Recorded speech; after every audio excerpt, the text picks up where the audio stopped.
Buenas tardes, buona tarda, buonasera, para los alumnos italianos que parece que son muy numerosos aquí. Estoy muy contento de estar aquí en la inauguración precisamente de este máster en estudios territoriales y de la población y también muy contento de estar con compañeros muy queridos aquí presentes en la sala, ¿no? Bien, la primera parte de esta presentación va a ser contextual, tal como decía el profesor Saurí. Les voy a hablar de cambio climático, pero la segunda parte irá directamente a darles unas pinceladas sobre este informe que vio la luz hace pocos meses y se presentó de forma oficial en el pasado mes de enero. Muy bien, mire, a mis estudiantes de grado, no a ustedes que son de máster, a mis estudiantes de grado en geografía, en ciencias ambientales, les pregunto, el primer día de clase, ¿cuáles son las dimensiones del planeta, que es su objeto de estudio? ¿Qué mide la circunferencia ecuatorial? Aproximadamente. Y la mayor parte de mis alumnos de geografía, no digo de filosofía o de química analítica, no, de geografía y de ciencias ambientales, no lo saben. Pues miren, si ustedes tienen un automóvil y su automóvil tiene en el cuenta kilómetros 40.000 kilómetros, un automóvil con 40.000 kilómetros todavía es un automóvil prácticamente nuevo, no nuevo pero casi es nuevo. Si tienen 40.000 kilómetros, ustedes ya han dado, sin darse cuenta, una vuelta al planeta, porque la circunferencia ecuatorial tiene esos 40.000 kilómetros. Y yo a menudo cuando tomo un taxi, ojeo el cuenta kilómetros del taxi y le digo al taxista, a veces lleva 200.000, le digo, ¿sabe usted que ha dado ya 5 vueltas al planeta? Dice, ¿qué? Se vuelve asombrado, sí, 40.000 por 5, 200.000. Y se queda admirado. El planeta es así de pequeño. Vivimos en un planeta que se nos ha hecho pequeño por la globalización y por nuestra capacidad de desplazamiento y porque somos ya 7.400 millones de humanos. No digo que no podamos ser más, probablemente en un planeta más justo, mejor repartido, más equilibrado. Podríamos vivir probablemente muchos más humanos, pero somos 7.400 millones de humanos cada día consumiendo recursos y cada día generando una ingente cantidad de residuos. Y en ese planeta pequeño, de los 40.000 kilómetros de circunferencia ecuatorial. Miren, cuando hablamos de clima y de cambio climático, siempre tenemos en mente el concepto de sistema climático.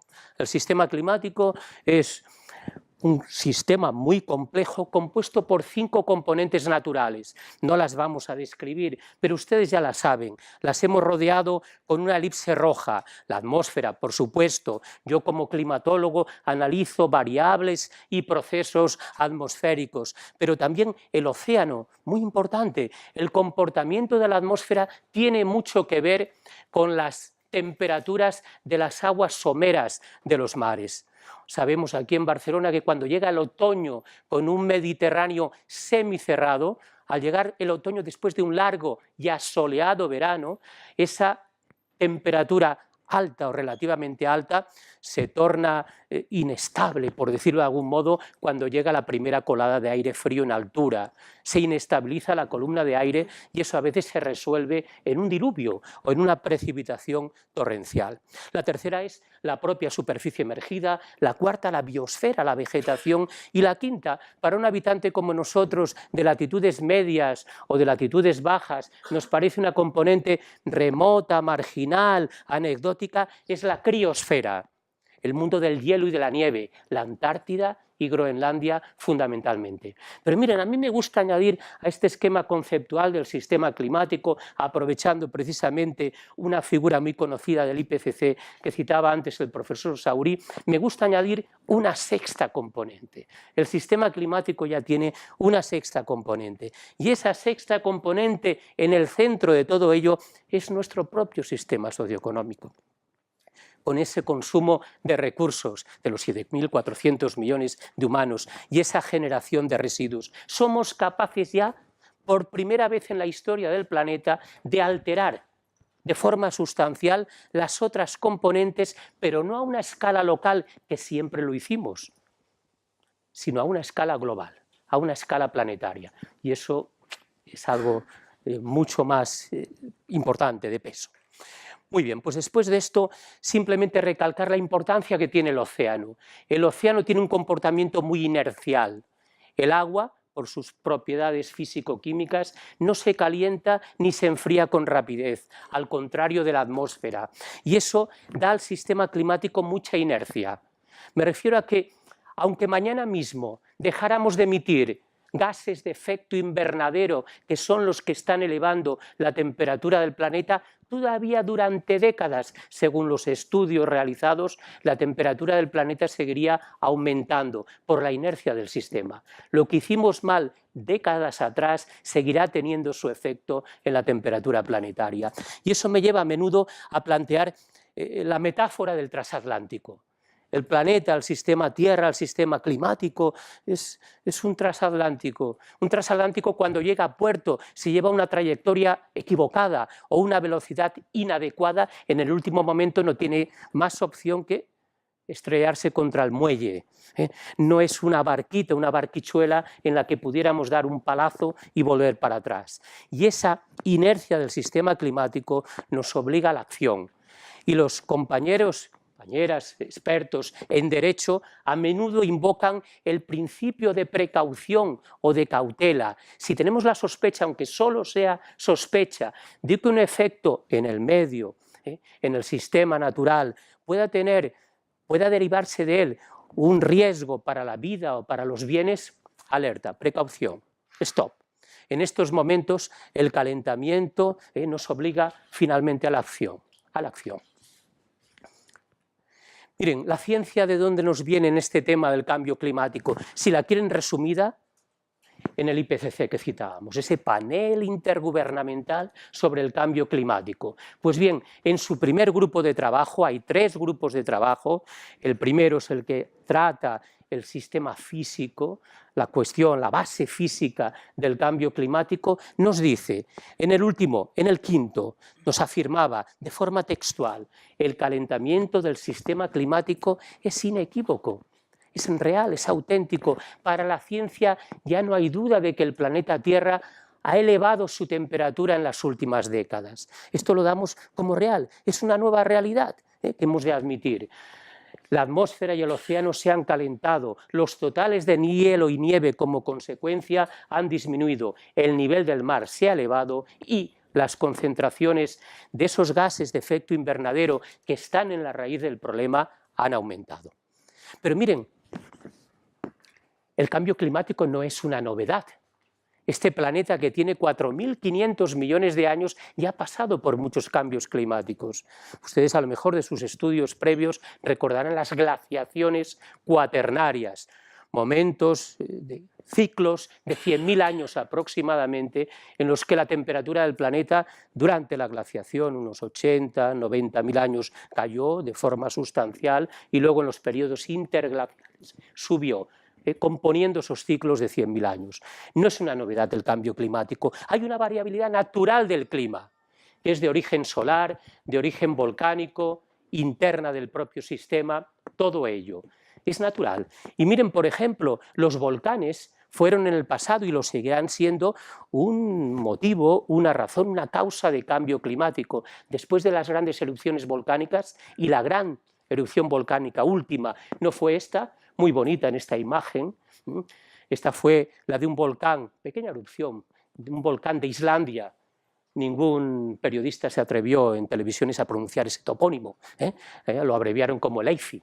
Bueno, pues fue pequeña, perturbó un poco la navegación aérea en Europa durante unas semanas, pero la última grande fue la del Pinatubo, en las Islas Filipinas, a comienzos de los años 90.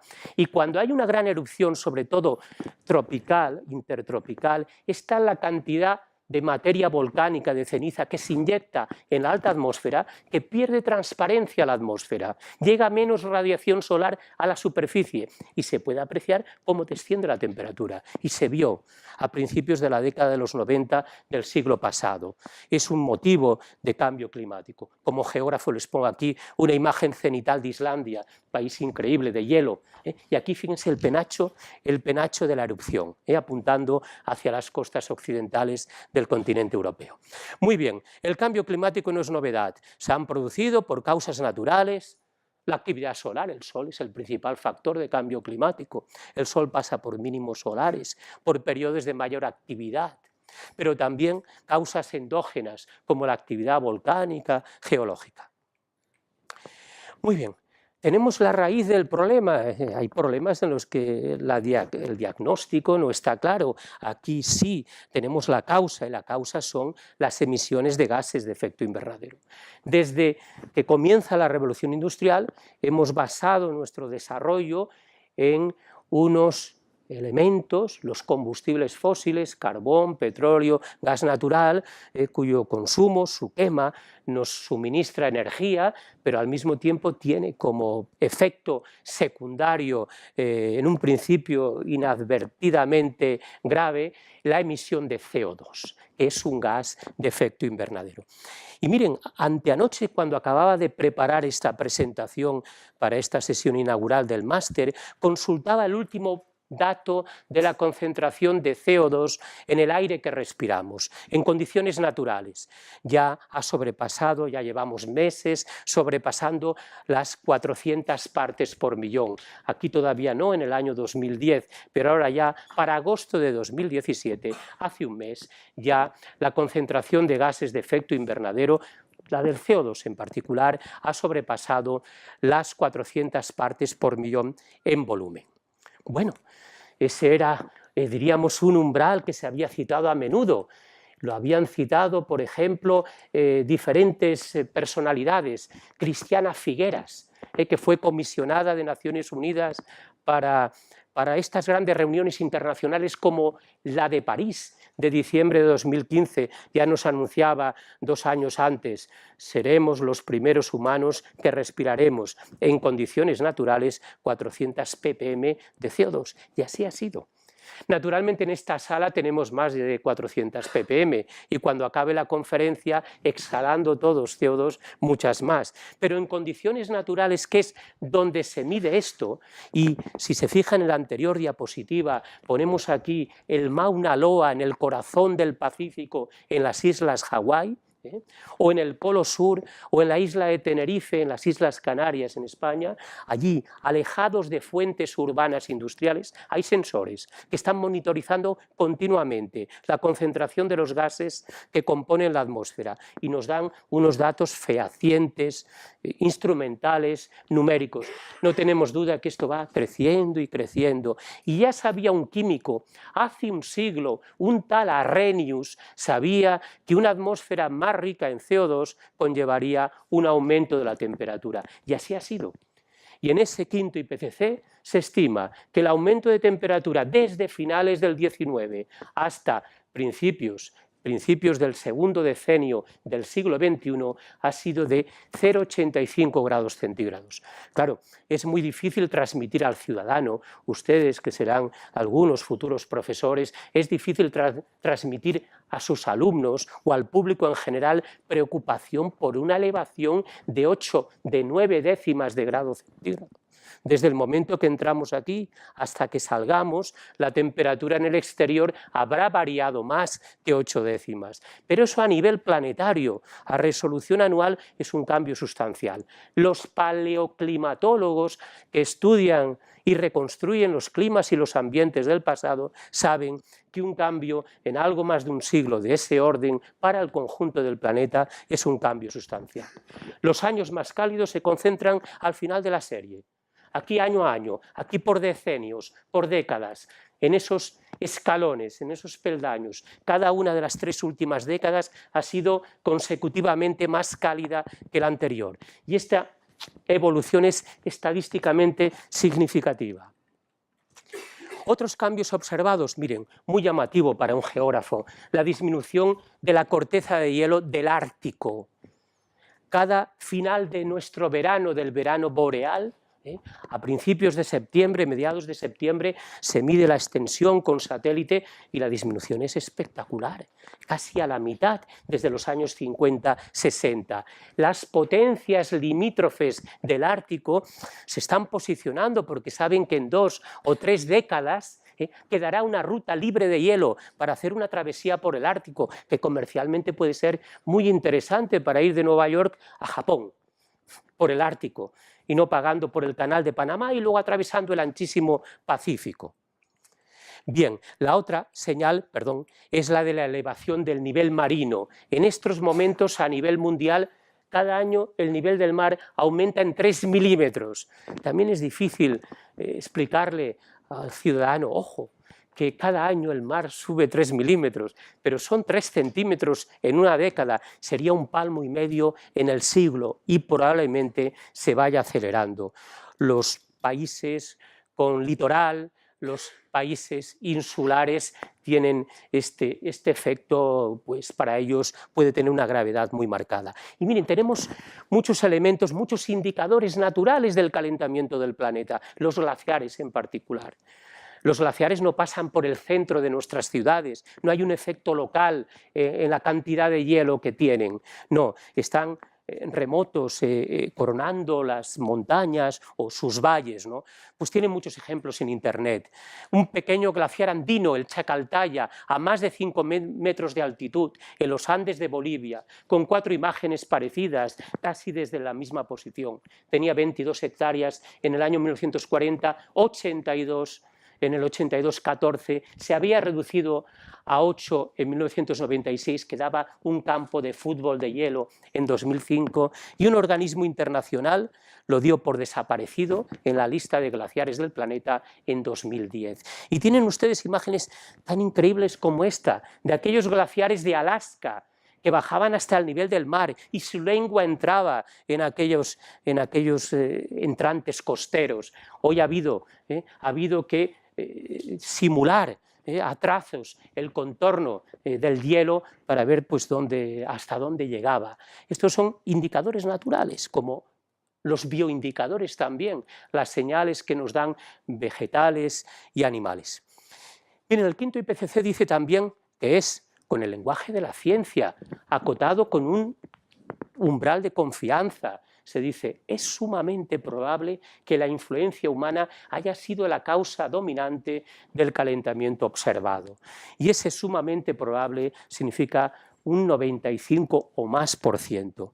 Y he hecho una recopilación de cómo hemos ido ganando en certidumbre, porque les decía, el cambio climático no es una novedad, pero la novedad es que por primera vez en esa larga historia del planeta, por primera vez la causa ya no es el Sol, los volcanes, etcétera, sino estamos nosotros. Pues miren, sobre la certidumbre, he buscado en el tercer IPCC 2001, se decía probable, en el cuarto 2007, muy probable, en el quinto 2013-14, sumamente probable, y los valores de confianza son estos. Y así jugamos en ciencia, con esto. La verdad absoluta es difícil encontrarla, pero ustedes tienen aquí, saben, los que han trabajado con estadística, que cuando encontramos un 95 o más %, damos aquello como significativo. Lo han trabajado muchas veces, seguro. ¿Cuál es la señal aquí? En el caso de la península ibérica, compañeros de otras universidades, Rovira i Virgili y otras universidades próximas, han trabajado las mejores series de los observatorios españoles. Toda esta trenza está compuesta por más de 20 observatorios enclavados en España. Todos ellos, para las máximas como para las mínimas, muestran los años más cálidos al final de la serie, como hacía la gráfica planetaria. O, por ejemplo, tenemos el tesoro aquí mismo, entre la UAB y la ciudad de Barcelona, el Observatorio Fabra, en el Tibidabo, es centenario. Desde hace 100 años, ya 103 años, se mide la temperatura y todas las variables con toda precisión, de una forma homogénea, sistemática. ¿Y qué tenemos? Tenemos un tesoro para un climatólogo. ¿Y cuál ha sido la evolución de la temperatura? Pues miren, un valor tan alto como 1,7 grados centígrados en 100 años, que es duplicar aquel 0,8 o 0,85, duplicarlo exactamente. ¿Por qué? Bien, en el Mediterráneo la señal es un poquito más viva que a nivel global. El Mediterráneo es un hot spot. Pero es que además, claro, ese observatorio Fabra tiene una área metropolitana que la rodea, y las áreas metropolitanas generan calor, desprenden calor, tienen islas de calor. Y aquí está el efecto global más el efecto de las islas de calor, ese fenómeno no global, sino local, urbano. Y eso añade un plus de calentamiento a esa serie. Muy bien, ha habido más cambios en la lluvia, pocos. me atrevo a decir que en Barcelona, o en Madrid, o en Sevilla, y en ciudades, en la mayoría, muchas ciudades, hoy llueve lo mismo que 100 años atrás, casi lo mismo. Pero en cambio sí que hemos estudiado el régimen estacional de la lluvia. ¿Cuál es la estación más lluviosa y cuál la más seca? Pues miren, para la España peninsular, donde ven ustedes azules, la estación más lluviosa, el invierno. El verde, la primavera. Estos cultivos de secano, de las mesetas o del Valle del Ebro, son cultivos de secano que desean imperiosamente lluvias en primavera, es el momento oportuno. Y esta fachada oriental de la península ibérica con este tono rojo o marrón, máximos otoñales, aquí la estación más lluviosa es el otoño, e incluso hay enclaves con máximos estivales en el Pirineo y en la cordillera ibérica.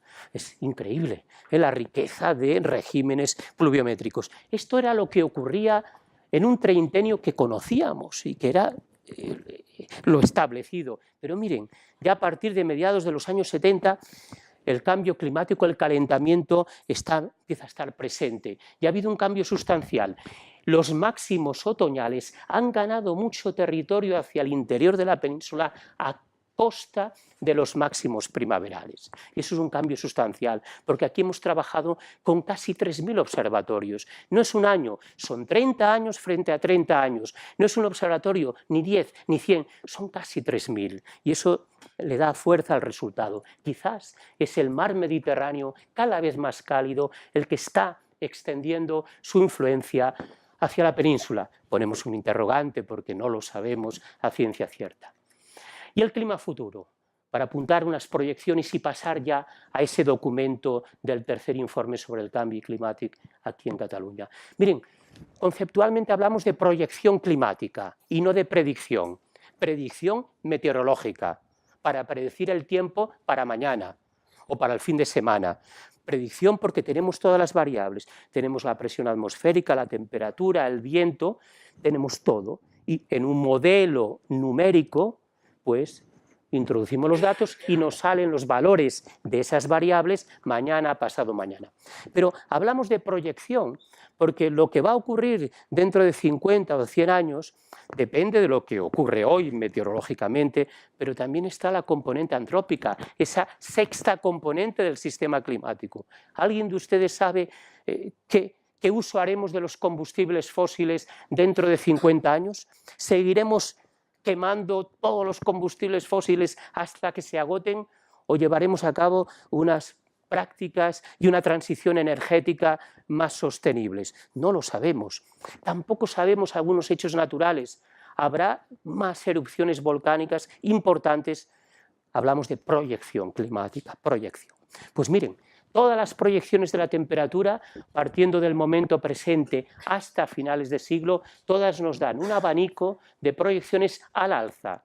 El planeta futuro será más cálido que el actual, pero ¿cuán más cálido? Depende de lo que hagamos, sexta componente, de modo que en el mejor de los casos el planeta puede calentarse 1 grado centígrado, que es mucho en un siglo, como ustedes saben.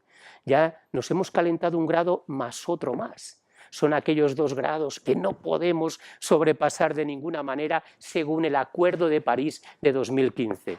Pero en el peor de los casos nos vamos a casi 4 grados centígrados más. Un planeta mucho más cálido que yo personalmente no me imagino. Miren, ese abanico no depende de la calidad de los modelos, no, depende de las hipótesis de partida, depende de lo que hagamos nosotros, los humanos, ya somos una componente de la evolución del clima. Y en la lluvia, que es tan importante para nuestro país y para otros como un elemento fundamental.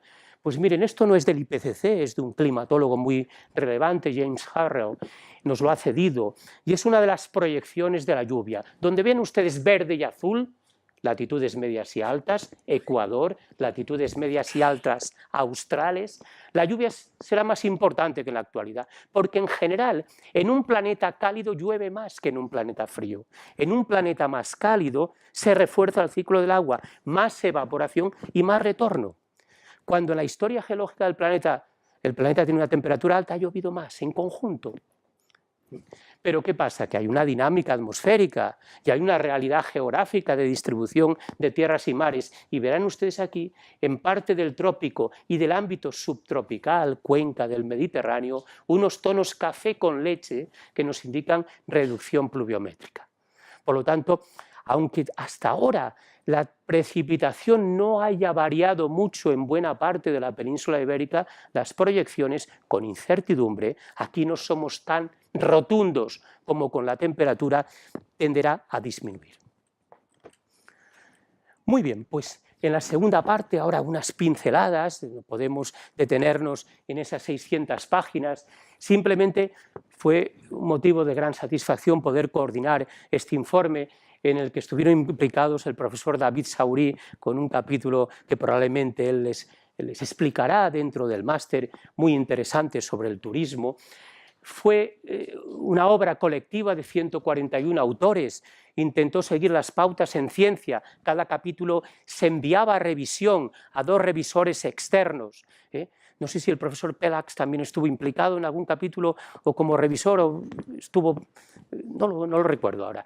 Bien, pues 44 revisores por pares analizaron cada capítulo, hicieron sus observaciones, no formaban parte de estos autores, naturalmente. ¿Cómo se opera en ciencia cuando enviamos un artículo a una revista internacional o de aquí y queremos que las cosas vayan de una forma crítica y en buena línea? Fue impulsado por diferentes organismos de la Generalitat de Cataluña, del gobierno de aquí, y también contó con la colaboración de otras instituciones como el IEC o la colaboración del Grupo de Expertos en Cambio Climático.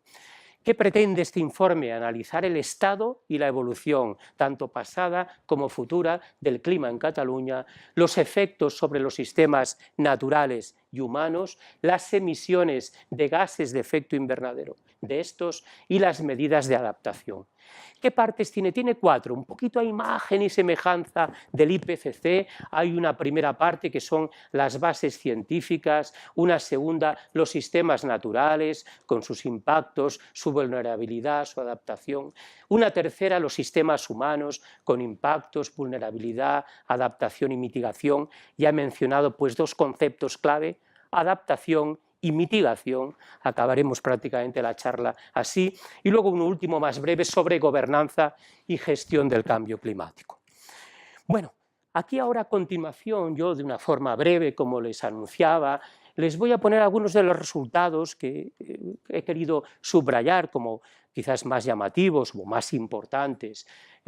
Lo pondré con una doble lectura, toda la frase, pero luego recalcando aquello que hemos marcado en rojo. Por ejemplo, analizando desde mediados del siglo pasado hasta el año 2014, en que cerrábamos la parte analítica del informe, la temperatura media anual del aire, la estándar, la que tomamos a 1,5 metros sobre la superficie, en el caso del conjunto de Cataluña, ha aumentado en 0,23 grados centígrados por década. Pueden añadir por década, pondremos una barrita aquí a este valor, por década. ¿De acuerdo? Por lo tanto, fíjense, en un siglo serían más de 2 grados centígrados, pero claro, estamos tomando desde mediados del siglo pasado hasta la actualidad, con lo cual estamos tomando los años en que la temperatura se ha elevado. Las proyecciones de temperatura apuntan a un aumento muy llamativo. Desde el último treintenio del siglo pasado hasta el 2050, mediados del siglo actual, el aumento neto será de 1,4, claro, 0,20 y algo, 0,2, por unas cuantas décadas sale enseguida el 1,4. Sobre la lluvia, aquí decimos, la precipitación entre esas 2 fechas que hemos citado antes ha disminuido, pero poquito, 1,2% por década. Valor, lo añadimos siempre, no significativo estadísticamente. Y lo que no es significativo estadísticamente siempre lo dejamos de lado. ¿Cuáles son las proyecciones de lluvia para mantener el paralelismo, lo observado y lo proyectado en temperatura y en precipitación? Las proyecciones apuntan a una disminución de la precipitación, aunque la tendencia es más incierta que la de la temperatura. Aunque la lluvia siguiera igual, si la temperatura se eleva, Bueno, pues ustedes pueden imaginar que la evaporación, la evapotranspiración es más importante y la sequedad edáfica ambiental también. Eso, aunque la lluvia no se redujera. Todos los escenarios apuntan a un aumento de las temperaturas extremas, en particular las olas de calor, y lo que llamamos noche tropical. Una noche tropical es aquella en que la temperatura mínima es de 20 o más grados centígrados. En el corazón de la ciudad de Barcelona, el número medio de noches tropicales ya supera las 90.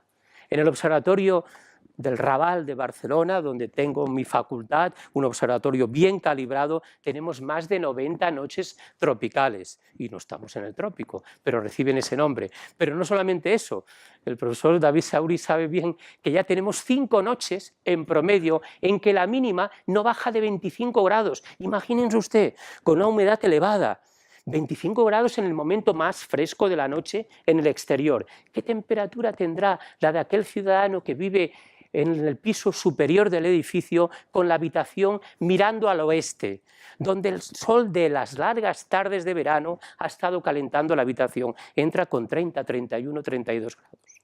Sabemos hoy que esas noches tropicales y estas otras, para las que hemos buscado un nombre y finalmente parece que las llamaremos noches tórridas, aunque eso tiene algún otro significado, pues bien, sabemos bien que estas noches aumentan la mortalidad y la morbilidad de personas con enfermedades crónicas o preexistentes o personas de edad avanzada, si en su hogar, en su vivienda, en su apartamento, no cuentan con aire acondicionado. Es un problema que podríamos ligarlo hasta de la pobreza energética, etcétera, etcétera. Un problema muy importante.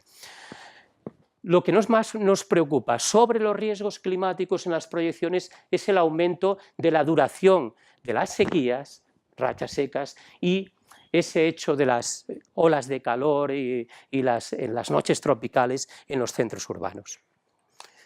Bueno, aunque parezca anecdótico, podemos decir que ya no existe ningún glaciar en Cataluña. Había en el Pirineo, en algunos, ahora ya no queda ninguno. En el Pirineo queda en Aragón, región vecina para la gente de fuera, ahí quedan todavía arrinconados, a más de 3.000 metros, queda muy poquito, y en los Apeninos, ya que hay muchos italianos, queda casi nada, quedan unos heleros, muy poquita cosa también, están heridos de muerte, desaparecerán en poco tiempo. Pueden ver aquí en imágenes también la reducción muy marcada de esos glaciares. Bien, un tema que aquí pues intento destacar, aparte de hablar de inundaciones, es los incendios forestales, que siempre se citan como un posible riesgo que aumentará su frecuencia, su presencia. Pues bien, todo apunta a que aumente el número de incendios forestales, pero también eso se combina con la mejora de los servicios de extinción y de prevención, sobre todo. Ahí hay un tema de gestión del bosque, y los compañeros de la Universidad Autónoma de Geografía conocen bien. La gestión del bosque es decisiva para pues ver si realmente los incendios forestales van a tener mayor importancia en frecuencia. Todo apunta a que las condiciones meteorológicas futuras, climáticas, son favorables para que aumenten los grandes incendios. Los grandes incendios. Por gran incendio entendemos los que tienen una superficie quemada superior a 500 hectáreas en nuestro país.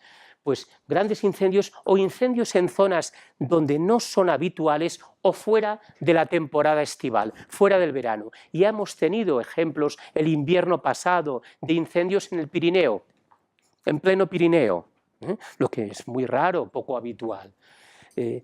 Hablando con personal de servicios de extinciones y demás, pensamos que el gran incendio forestal que habrá en España, no sabemos cuándo, si dentro de 2 décadas, será el gran incendio del Prepirineo, porque hay una masa forestal continua desde Navarra hasta Cataluña prácticamente, y ese será el gran incendio, porque hay mucha masa forestal y alguna pues mal gestionada.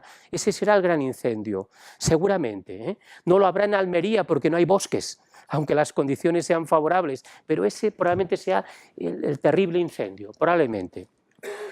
Muy bien, la futura escasez de agua es de esperar, así como diríamos que cuantificada, hemos llegado en el informe a establecer que la reducción de los recursos hídricos disponibles será de estos valores, casi un 10% en el Pirineo, en la parte montañosa, en el norte de la región, un 18% en las comarcas interiores y un 22% en el litoral. Esas son las estimaciones que surgen del capítulo de recursos hídricos disponibles. Por otra parte, cuando los especialistas que han participado en el litoral, en la costa, nos anuncian un aumento de los tramos de playa con una vulnerabilidad, ellos establecen unas categorías alta o muy alta, en buena medida por el aumento del nivel marino que durante un temporal de mar va a ser más gravosa sobre el sedimento arenoso, indudablemente, ¿no? Este invierno pasado también, no solamente en Cataluña, sino en Andalucía en particular, ha habido fenómenos de temporales marítimos de una gran envergadura que han limpiado, han barrido las playas. Luego hay una dinámica que se recupera, pero esto es uno de los elementos destacados, porque una parte importante de la población catalana y española se ubica, se localiza en el litoral. En el año 2100, el 21% de las playas requerirá acciones adicionales para mantener la arena. Habrá que acciones de todo tipo, ingenieriles de todo tipo, para poder mantener eso. Lo que ustedes miren, piensen en una playa conocida e importante, Copacabana, esa playa mítica en Río de Janeiro. Si el nivel del mar va subiendo, esa playa irá desapareciendo. Eso es, Copacabana diríamos que no solamente es brasileña, si hay algún estudiante aquí brasileño o brasileña puede discutir esto, es un patrimonio de la humanidad, diríamos, Copacabana, ¿no? ¿Qué hay que hacer con Copacabana?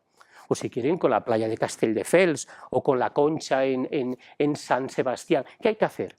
Si sube el nivel del mar, ¿hay que protegerla con una obra, una infraestructura de ingeniería o no? ¿Qué hay que hacer? Bien.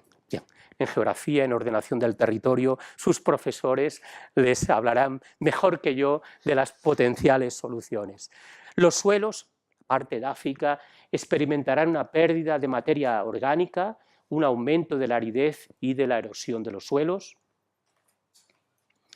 El cambio global afecta también a los ecosistemas acuáticos. Por ellos entendemos ríos, lagos, lagunas, embalses. En conjunto reducen la cantidad, empezamos a entrar en un periodo de cierta sequía ya, en buena parte de España ya. La sequía nos acecha. Y también reduce la calidad del recurso, no solamente la cantidad, sino la calidad y la biodiversidad. Esto es lo presumible en las próximas décadas. El Mediterráneo, un mar casi cerrado, es especialmente vulnerable al cambio climático, especialmente. Pero no solamente por el cambio climático en sí, sino también por las acciones locales que modifican los litorales, las costas, por la actividad humana.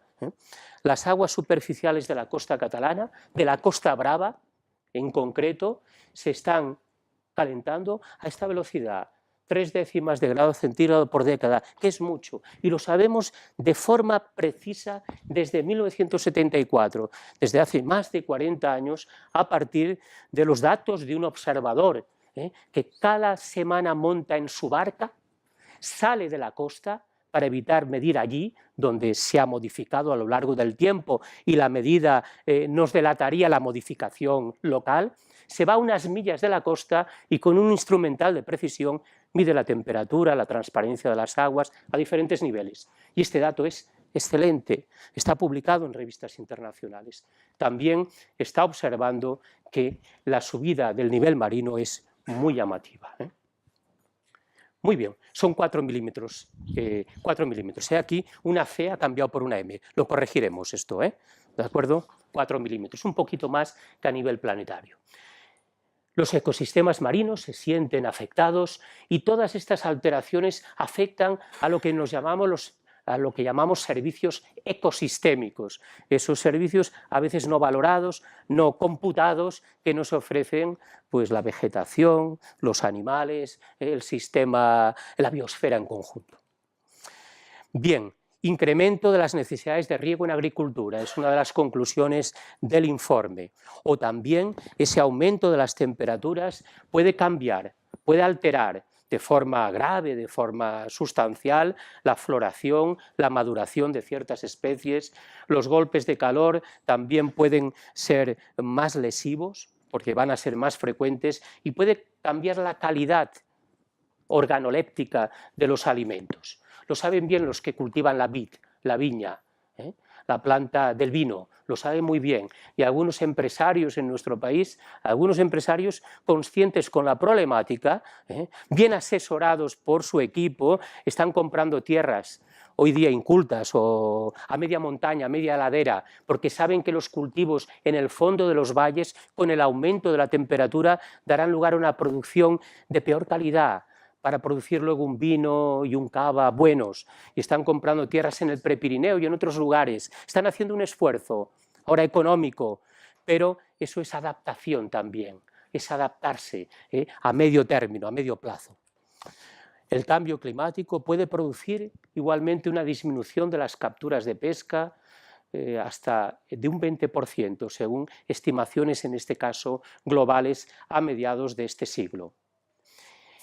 ¿Qué se apuesta en el capítulo de energía? Indudablemente por dar un nuevo impulso a la energía eólica, y a la fotovoltaica. Realmente España fue hace unos años, estaba en el top mundial de los países con mayor potencia instalada de energía eólica, extraordinario, y también incluso energía solar. Pero luego, como saben, por una política guadiana del gobierno, pues esto se fue bastante al traste, ¿no? Bueno, un nuevo impulso a la energía eólica y a la fotovoltaica, como energías limpias, energías renovables, que no utilizan combustibles fósiles. La contribución principal, estos residuos de gases de efecto invernadero, de emisiones, en el caso de los residuos, provienen, curiosamente, de los depósitos controlados. Sí que se extrae de ellos a veces metano y luego se puede utilizar como combustible, pero esos basureros, esos depósitos controlados, tienen unas emisiones muy importantes. Ahí habrá que intervenir de una forma tecnológica y sensata para intentar eliminar esa problemática que es seria. Pero al mismo tiempo, la recogida selectiva de las basuras propias, domésticas, ha contribuido a reducir la huella de carbono. Eso también es cierto, es una nota positiva. Sobre el turismo les diré poco porque el profesor David Saurí les hablará. Dividimos el capítulo en dos partes. Uno, el de sol y playa, mayoritario, predominante en nuestro país, y otro el de nieve y montaña, por decirlo así. El de sol y playa mantiene el potencial para satisfacer las expectativas de todos los centroeuropeos, escandinavos y de todo el mundo, ¿no? Esto con toda seguridad, pero hay que anotar aquí que el confort térmico durante el verano, en el corazón del verano, puede disminuir. Esto puede desestacionalizar el turismo, como saben. El mes de abril-mayo para un nórdico es un mes muy agradable aquí, y octubre, miren, octubre yo tendría que haber venido en manga corta como ustedes, es muy agradable térmicamente, ¿no? Desestacionaliza el turismo, es un efecto positivo, pero al mismo tiempo en el corazón del verano, durante las olas de calor y en grandes ciudades, el confort térmico disminuye por un exceso de calor. Sobre la nieve en la montaña, bueno, pues una propuesta muy interesante que realizan los autores, el autor, el profesor Saurí, en este capítulo, y que hemos reproducido muchas veces, es que ya no vamos a pensar solo en las estaciones de esquí, que tienen la nieve como el elemento clave, sino vamos a cambiar el concepto de estación de esquí por estación de montaña, porque nuestras montañas ofrecen mucho más que la nieve, ofrecen los deportes de aventura, el excursionismo, el contacto con la naturaleza, el aire puro, y eso no tiene calendario. La montaña está abierta así todo el año, mientras que para la nieve tenemos desde la Purísima, en principios de diciembre, hasta Semana Santa y no más. Bien, finalmente, podemos hablar algo de salud. ya les anunciaba antes algún detalle al respecto. Las proyecciones para 2050 apuntan a un aumento claro de la mortalidad como consecuencia del calor. Como hemos presentado este informe en múltiples foros y a los medios de comunicación, esa fue una de las noticias que los medios de comunicación que buscan titulares enseguida reprodujeron, que habrá 6.000 o 7.000 muertos más en Cataluña por culpa del calor en el 2050. Siempre van aquellos elementos un poquito más morbosos, ¿no? Bueno, es verdad que ese aumento de la temperatura, como les decía yo, agravará las condiciones de salud de personas especialmente mayores o con enfermedades crónicas por agravamiento de enfermedades cardiovasculares, respiratorias, pero también renales o del sistema nervioso. Yo me pregunté, ¿por qué del sistema nervioso? Pues sí, hay algunos productos que toman las personas con enfermedades mentales que pueden producir una hipertermia adicional a las temperaturas elevadas. Por ejemplo, o del sistema urinario renal es normal, nos recomiendan siempre beber mucha agua en tiempo caluroso, ¿no? Bien, está ahí. Pero también, por otra parte, un tema que causa mucha alarma o causó hace pocos años fue la posible llegada de enfermedades tropicales crónicas, enfermedades transmitidas por vectores, por mosquitos y otros insectos. De momento no ha habido, diríamos, casos de transmisión local, solamente uno en Aragón. En Aragón en 2010 hay una transmisión local de malaria, porque el mosquito está presente y hubo una transmisión local.